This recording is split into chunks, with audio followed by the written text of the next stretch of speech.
Билим берүү тармагын биз велосипед ойлоп таппайбыз. Жогорку окуу жайлар боюнча биздин программада жазылган, колумуздарда бар. 7 жогорку окуу жай, бираз ушуну көбөйтүп койбойбу деген кишилер чыгып атат. Мен айтып атам, 7 жогорку окуу жай бул мамлекеттик окуу жай болот. Мамлекет тарбиялайт, мамлекет өстүрөт, адистерди даярдайт, жеке карым-катнаш менен частно партнерское отношение деп коет азыр. Ошондойду жасай деген болсоң, келип 60 кыздар чыгат. Бирок сенин тарбиялап чыгарган студентине мамлекет жумуш менен камсыз кылууга милдеттүү болбойт. Мамлекет тарбиялаган, стипендиясын өзүн берген, айлык акысын өзүн берген, жатаканасын берген, тамак ашын берген, көрпө төшөк шейшектеринен бери берип, бүтүргөн даярдаган адисти жумуш менен камсыз кылуу бул мамлекеттин милдетине айланышы. Натыйжада бизде Чоңалайга окшогон, же Баткен областынан, же биздин Теңир Тоо, Нарын областтарында карап көрүңүздөр, кээ бир айылдарда бир да бала дарыгери жок, педиатр жок. Бир да бир аялдарды карап турган дарыгер жок, гинеколог деле. Биз эмне болгонун унутуп болуп баратабыз. Мына ушул биздин программада тап жана дагы көрсөтүлгөн, белгиленген. Мамлекеттик саламаттык сактоо тармактары кайрадан ордуна калууну келтиришибиз милдет биздин. Маданият, кино, спорт тармагы боюнча маданият 100% мамлекеттик бюджеттин карамагына өтүшү керек.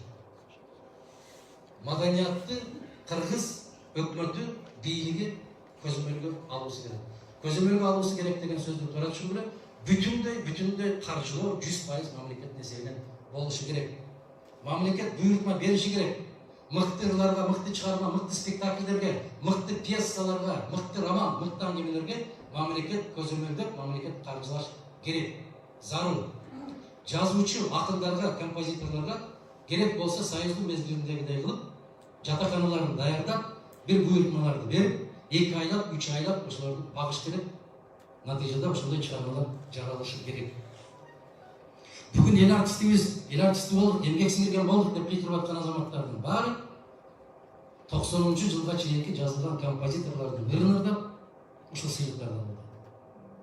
5 күндүк хиттерди жараткандардын ырлары элге сиңбей атат.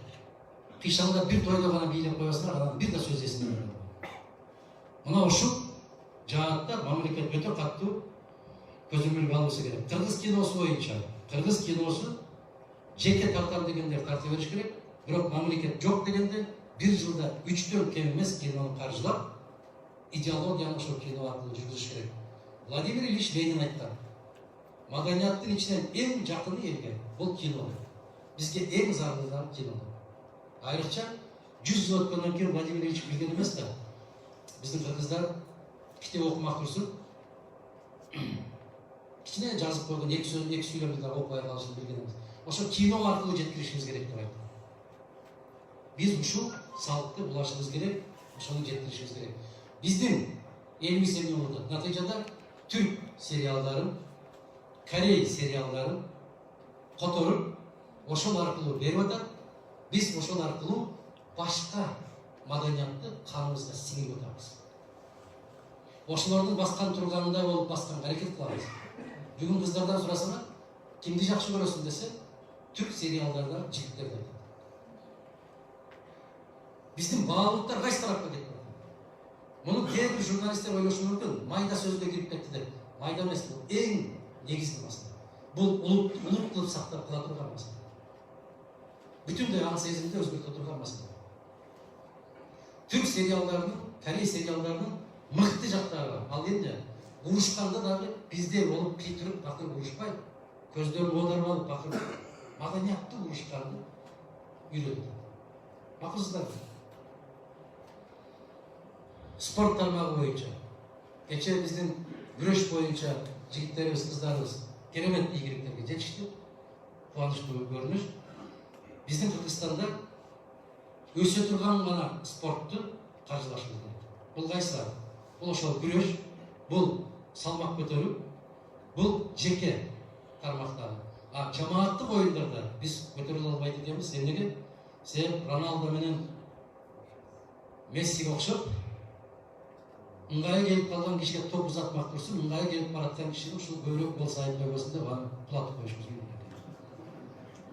Биздин психология ушундай. Ушул тармактарга биз өзгөчө көңүл бурушубуз керек. Айыл чарбасы боюнча эки сөз. Союздун мезгилиндеги кооперативтерди калыбына келтиришибиз керек.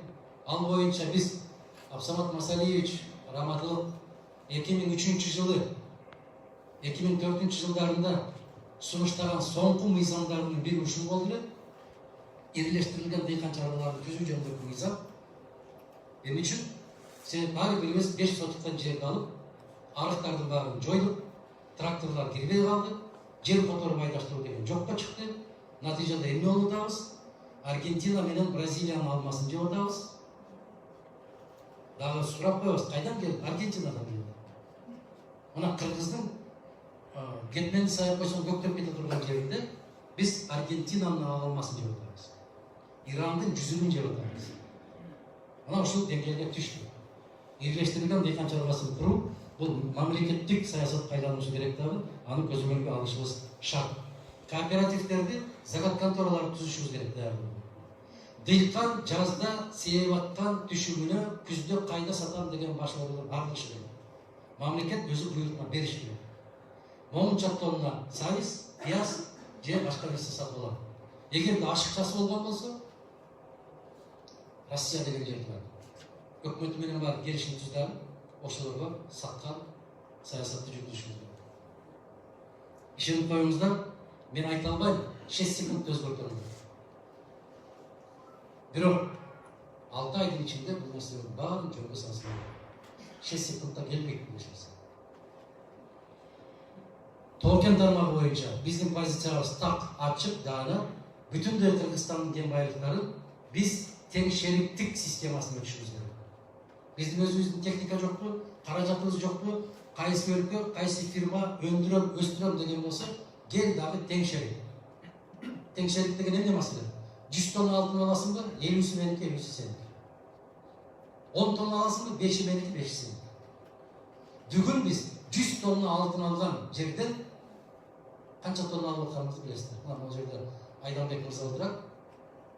Айданбек Акматов. Ушул экономикалык тармактардан серептерди көп жасайт. Биз ошол эл чуулдап чыкканда Шамбисай токен жерине барып, мына ошол жерде канча тонна алтын бар, аны кандай шарт менен Кытайларга иштетүү жөнүндө келишимге кол койгондугуна эл нааразычылык менен чыгып, Нарын областында Сотмансары дал ушундай маселеде, бизде Чаткал Алабукада өзүңүздөр билесиздер, Кызыл Токой айылы деген бар. Ошол Кызыл Токойдогу жагдайыбыз ушул маселеде. Натыйжада биз 1 тонна алган алтында 1 же 2 килограммга гана ээ болуп калып атабыз. Тышкы саясат боюнча. Тышкы саясат боюнча биз элчилердин санын кескин кыскартабыз. Афганистанда бизге элчинин кереги жок. Буркина Фасодо элчинин кереги жок. Танзанияда, Мозамбикада, ушул сыяктуу, мен ал жакта элчи бар деп айтып аткан жокмун. Ушул сыяктуу өлкөлөрдө элчилер бар. Эмне пайда келтирет алар? Bir жылда биздин бир да жаран ал жакка барбайт, алардын бир да жараны бизге келбейт. Эмне пайдасы? Тескерисинче, ошол адамдардын баарын Өзбекстан, Казакстан, Россия, Кытай сыяктуу өлкөлөргө сандарын көбөйтүп, сапатын жогорулатышыбыз.